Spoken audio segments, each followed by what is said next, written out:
Hello Bournemouth fans, and welcome to this latest AFC Bournemouth Weekly, where I have John with me and we're going to take a look at the latest news coming out of AFC Bournemouth in the last 7 days. How you doing, John? Yeah, good. Looking forward to the recap, and lots been going on over this pre-season. But first, are you a subscriber of Cherries Red Army yet? We're trying to get to 500 before the season starts, so do help us and share it with all your friends and family and all AFC Bournemouth fans. Also hit that notification bell because that will let you know when new content is out, and give this video a like as well. But let's get on with the AFC Bournemouth Weekly.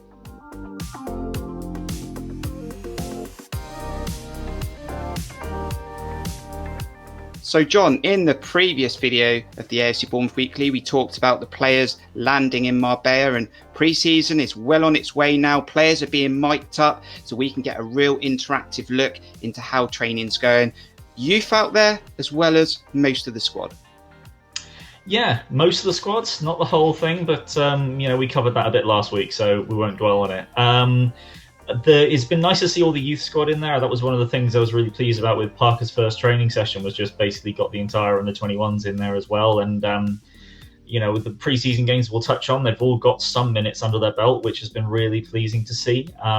Lewis Cook mic'd up was interesting. Not much happened really, but one of the sort of funny things I noticed was the shirt that he was wearing had a little number 4 on the top of his thing. So he's taken Gozzo's number, which is obviously vacant, and makes me think no one's taken the number 2 yet since Frano's retired. So I'm just wondering when Smith or Stacey will jump in on that one.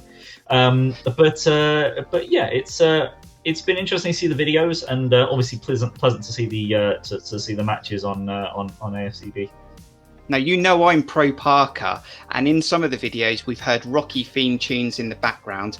Now, does it look like, though, that it's very, very serious in the training in Marbella, or do we have to take it seriously? We can't joke around because we have to give this a really good go this season.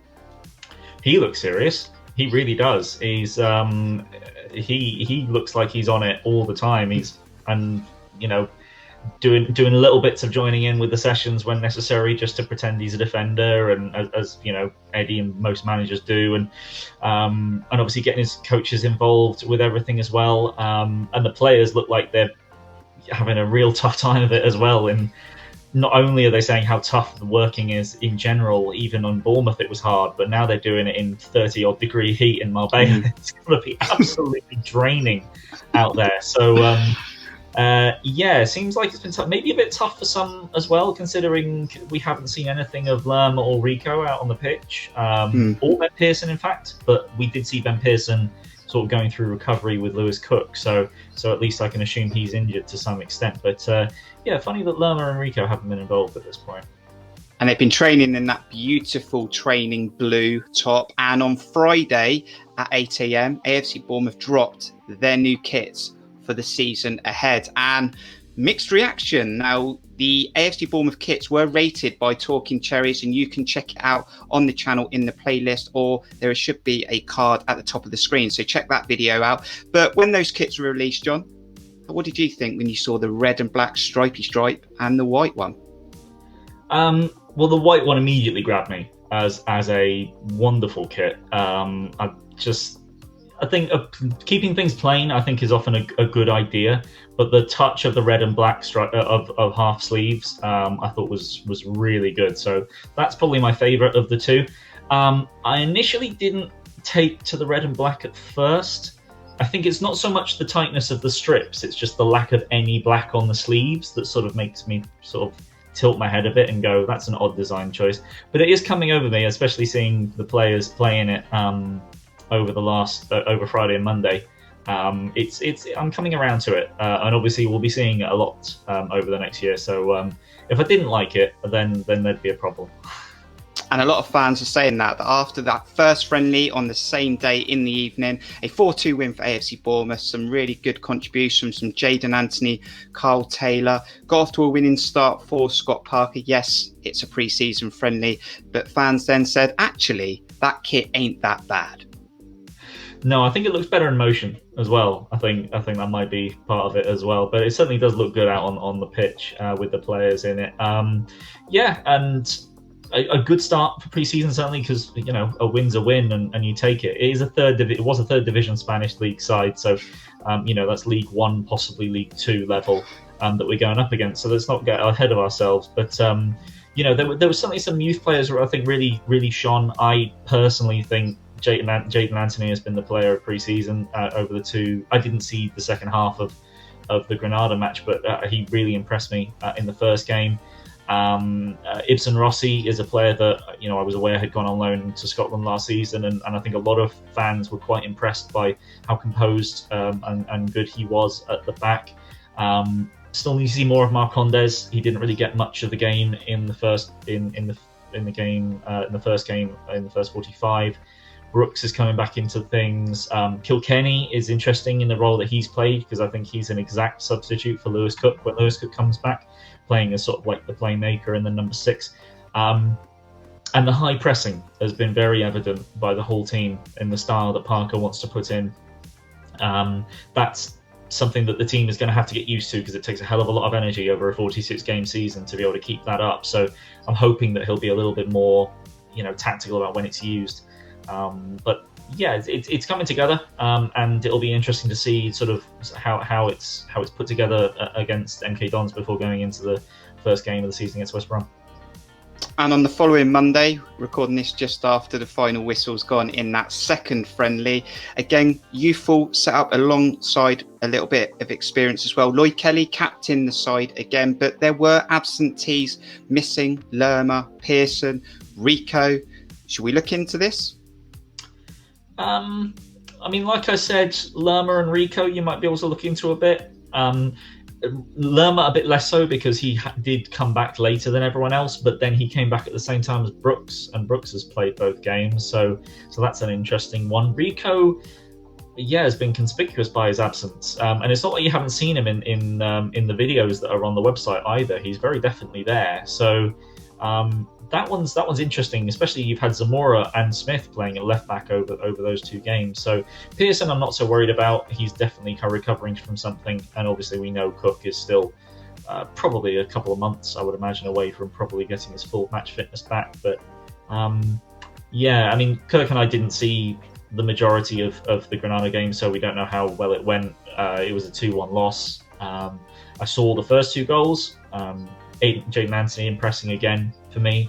And Solanke getting the second of this pre-season, well on his way to 20 goals this season. Am I right, Kirk? Absolutely. Yeah, exactly. So, there's still a good couple of weeks to go for pre-season, and we've still got Chelsea to come later. So, hopefully we'll all be able to watch that one as well.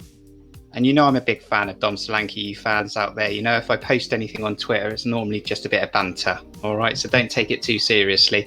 But let us know your thoughts in the comments about those two friendlies, 1 win, 1 loss, and some of the players that played.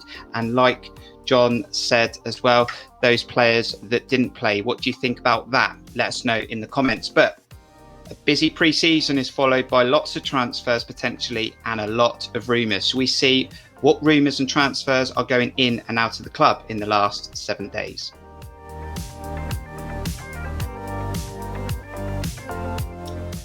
So we haven't added John yet to our transfers in after Marcondes, but one transfer out is likely to be Asmir Begovic to Everton. It is literally on the verge of being confirmed. I'm gutted about this 1-year contract left, but I can understand he is on high wages, and for the club security, he probably needs to go. He probably will play second fiddle to Pickford, and I sort of think that he may have done this as he has a lot of love for the club as well as himself. Yeah, I wasn't aware that he was so much of an Everton fan, but it's a move that needed to happen to help get the wages down, because now that we're a second-year parachute payment team, we need to reduce the wages a bit. Obviously, there's rumours about Danjuma going as well. We've still got Junior Stanislas that will he, won't he sign a new deal. And the club are already have been moving to bring in a replacement. I mean, it's I don't know how that Begovic deal hasn't gone through already. It's been sort of on the brink for about 4 days at this point. But Freddie Woodman is the player that we were linked with for a while. And at the 11th hour was stopped because of the worry that Newcastle had of Dubravka getting an injury. But that apparently isn't actually as bad as we thought it was. And now outlets are saying that we've already got him back, and he's on his way to Bournemouth to sign on loan again. So I feel a bit sad for Travers because he's not going to get first team. He's not going to be the first choice if we bring in Freddie Woodman, who was arguably the best keeper in the Championship last season. Certainly got the Golden Glove last season. So I'm personally hoping Travers pushes to get a loan out again to League One to get more game time, because he needs it. He's still young, but he needs to get that experience. But that might leave us a little light, because we'd only have Will Dennis as backup. So it's an interesting balance for a young player trying to gain experience in that situation. Interestingly, with Travers, I've always backed Travers, and I even backed him to get the number 1 shirt. And even after Blackburn, I said that stick with him, don't just drop him. But on reflection, obviously Begovic came good, but I do think he's clinging on to that Tottenham game for far too long, and it is time to stand up. It feels like a Rocky Ryan Allsop moment, this does. Can he break into that top elite level, or will he just be a very, very good goalkeeper in the lower leagues? But let's move on to more rumours coming potentially into Bournemouth.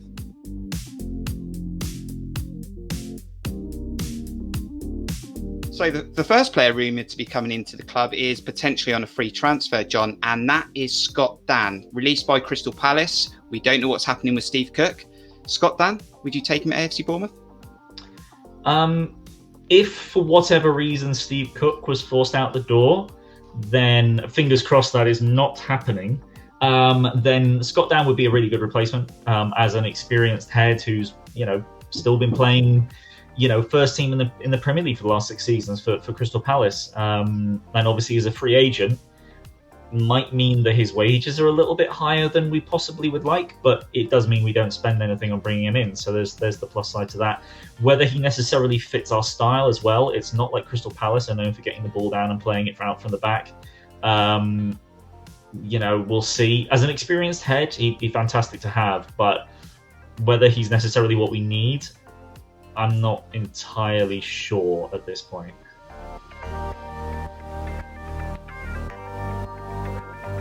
And another player that I don't know an awful lot about is Leif Davis, if I've got that name right.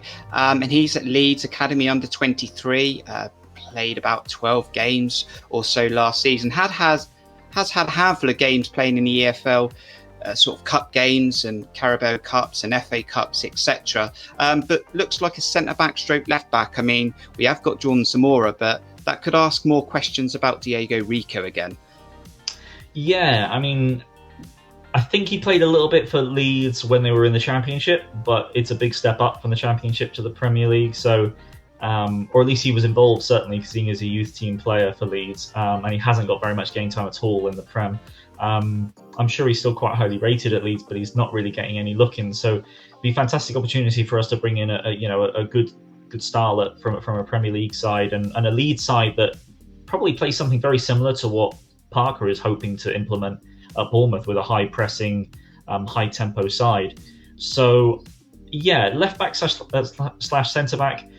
It may well be that Lloyd Kelly is moved into more of a centre back role, so we would need someone to cover or to star, hopefully, in left back. Now Zamora is someone that I think is capable of doing that well. I think he's a little bit suspect defensively at the moment. He's got that to work on, but going forward, he works really well, particularly if he combines with Billing and Anthony like he did in that first preseason game. But yeah, does maybe put a question mark over Diego Rico. You would imagine as a player that we brought in for what was over 10 million, wasn't it? Or was it 13 or 18? Something around that mark that we brought him in, I believe. I don't think we're going to get anything near that if we do sell him, but he would still be on decent wages, which is another opportunity to get those off of our wage bill. So I could definitely see us trying to move Diego Rico out, and we would need someone to cover that left back position. So it would be a good loan signing. Other sources that I'll just mention as well to keep an eye on is potentially Jeff Lerma going to Valencia. This would look like a loan deal, and this could be an option for Bournemouth to keep Jeff Lerma if we were to get promoted back to the Premier League. So look at that one. We know Jeff loves Bournemouth, so I'm not sure about that one, but we'll have to keep an eye on it. But one deal we probably should expect to happen at some point, John, we spoke about it last time on the previous weekly, and that's Arnaud Danjuma. Villarreal still wanting to try and get their phone calls through to the office at the Vitality Stadium, but the last I read was that certain clubs are being put off by the transfer fee that AFC Bournemouth are asking for. I mean, it's check his numbers, check the market, pay it, or he stays.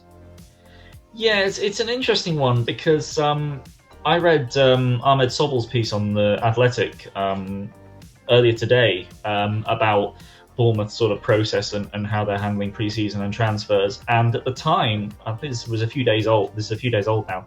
But Bournemouth were looking for 20 million upwards for Danjuma, or at least that was the rumours, and that was certainly what I think fans are probably expecting and hoping for. Certainly at least 20 million for our star man from last season. But now apparently we're asking for 35. And I mean, don't get me wrong, I love Danjuma, sprinkled a hell of a lot of Danjuma magic on us last season. But 35 million is a bit of an asking price, and I'm not surprised that even Premier League sides are going, yeah, I think we'll ignore that one for now. And Southampton, I think Newcastle, probably Leicester, a bunch of Premier League sides were rumoured to be in for him, and the only offer we've apparently rejected was 13 million from Valencia, who are the Europa League winners, currently Europa League holders. So, I think if we're asking for 35, we're not going to be able to sell him because we're not going to get that much for him. The market is still struggling due to COVID. So, I think if we can try and get 25 for him, I think that'd be fantastic. At least 20, but I think if Bournemouth are asking for 35, hopefully we don't have another Josh King on our hands. I don't think that Danjuma is that kind of character, but we know that he wants to move back to the level that he is capable of performing at. And considering that it's only 16 months until the World Cup, and he has, I think, maybe not publicly, but certainly we know that he's disappointed. He wasn't even in the looking for the Euros, for the Netherlands Euro squad. He'll really be wanting to make a move to try and get himself back into the international fold as well. So it's going to be a tough one for Bournemouth to sort of try and balance getting the right price whilst not scaring off all of his potential suitors. And the last rumour coming in potentially to the club as well for you fans to check out there is potentially Matt Grimes from Swansea. I think 2 goals, 3 assists, 1 year left at Swansea. A centre midfielder. That's quite an interesting one really, because we have got central midfield players if Lerma stays, and obviously we want to try and give Kilkenny a chance, in my opinion, at some point. So check that one out. But let us know your thoughts in the comments on some of those rumours, your thoughts on Begovic leaving and any other transfers you've heard. But finally, John, we need to give a little mention as well to Nnamdi Ofoborh. He was hoping to seal a deal to Rangers. This has been on the cards since last January. But Stephen Gerrard came out in the press and said that unfortunately something was picked up in his medical, a heart condition. We wish him all the best. We hope he gets a positive outcome because he's a great player. We want to see him go on and achieve good things in his career, even though it's not a Bournemouth. But we saw in the Euros that there are more important things in life than kicking around a size 5 football. Yeah, it was quite a traumatizing event to see Eriksen collapse like that on the football field at still a very young age of 29. So the one thing I can say, at least for Nnamdi, is that it was picked up when he's only 21. To be able to have the kind of medical expertise and the kind of tests that you go through as a professional athlete allow you for things like this to be picked up. And technology advances, medicine advances. I'm confident that he'll be able to go through whatever procedures need to be done for him to be able to go and kick a football about again, as I'm sure he'll be wanting to do for years to come. It's a shame that he wouldn't be doing it for us, but he's a player that I absolutely loved when I saw him play, and would love to see go on to have a successful career in football. And I wish him all the best and hope that he goes on to do that. John, thanks for joining me on this latest AFC Bournemouth Weekly. No problem. Thanks for having me on again. And thank you to you, the AFC Bournemouth fans, for checking out this video. Please hit that subscribe button if you're not a subscriber yet. And also give us a like. Plenty of videos to check out on the channel, especially that best 11 we're building from the Eddie Howe years. And we're so close to finishing that lineup. So check it out. But from me and John, and until the next video, we'll see you soon. Up the Cherries.